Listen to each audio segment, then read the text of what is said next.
दक्षिण प्रशांत महासागर में बसे एक द्वीपीय देश वानुआतू की छोटा सा देश है जिसकी आबादी देहरादून से आधी है।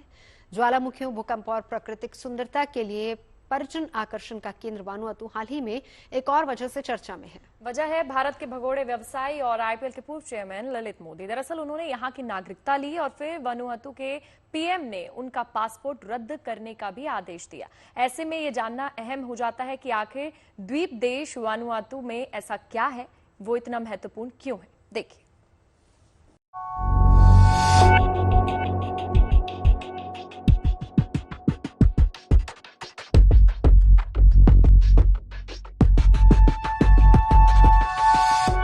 ये तस्वीरें उस छोटे से देश की है जो ज्वालामुखियों और भूकंपों का देश कहलाता है। नाम है वानुआतू।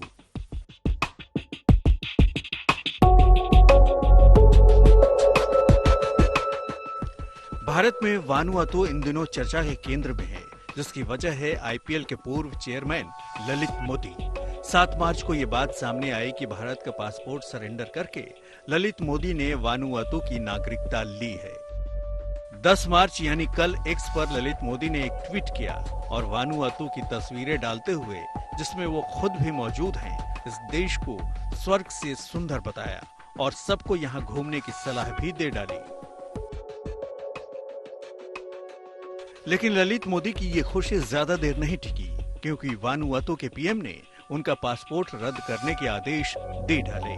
बहरहाल अब ललित मोदी न घर के रहे न घाट के, लेकिन इस बीच ये देश वानुआतू चर्चा में आ गया कि आखिर इस देश में ऐसा क्या है कि ललित मोदी ने करोड़ों रुपए देकर इसकी नागरिकता ली। पहले बताते हैं कि वानुआतू आखिर है कहाँ। यह प्रशांत महासागर के दक्षिण में बसा एक द्वीपीय देश है। ऑस्ट्रेलिया के पूर्व, न्यूजीलैंड के उत्तर और फिजी के पश्चिम में बसा देश है। यहाँ 83 ज्वालामुखी द्वीप हैं, जिनमें सिर्फ 65 पर बसाहट है। 1980 से पहले ये द्वीप न्यू हेब्राइड्स के नाम से जाने जाते थे। ये नाम ब्रिटिश खोजकर्ता जेम्स कुक ने 1774 में दिया था। 1980 में आजादी के बाद ये द्वीप एक देश बन गए थे, जिन्हें आधिकारिक नाम मिला वानुआतू रिपब्लिक। इसकी राजधानी पोर्ट विला है, जो एफेट द्वीप पर बसी है।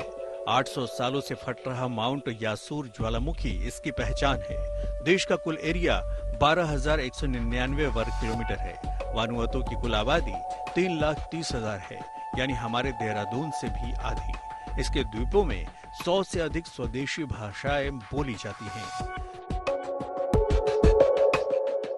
भारत के भगोड़े ललित मोदी को वानुआतू ने क्यों लुभाया, उसकी वजह वानुआतू का गोल्डन पासपोर्ट है। दरअसल कई देश अपने यहाँ इन्वेस्टमेंट करने यानी प्रॉपर्टी खरीदने, कंपनी शुरू करने या डोनेशन के बदले गोल्डन वीजा देते हैं। ये वीजा पाने वाले लोग वहाँ अस्थायी तौर पर रह सकते हैं। लेकिन वानुआतू जैसे कुछ देश गोल्डन वीजा के बजाय इन्वेस्टमेंट या नगद पेमेंट लेकर विदेशियों को सीधे गोल्डन पासपोर्ट देते हैं। यह पासपोर्ट मिलने का मतलब होता है कि देश का अस्थायी नागरिक बन जाना। इसलिए वानुआतू का गोल्डन पासपोर्ट प्रोग्राम अपराधियों और भगोड़ों में काफी मशहूर है। यहाँ सिर्फ 1.3 करोड़ रुपए देकर नागरिकता खरीदी जा सकती है। इसलिए ये देश नागरिकता बेचने के मामले में कैरिबियाई देशों से सस्ता है। Bureau report, good news today.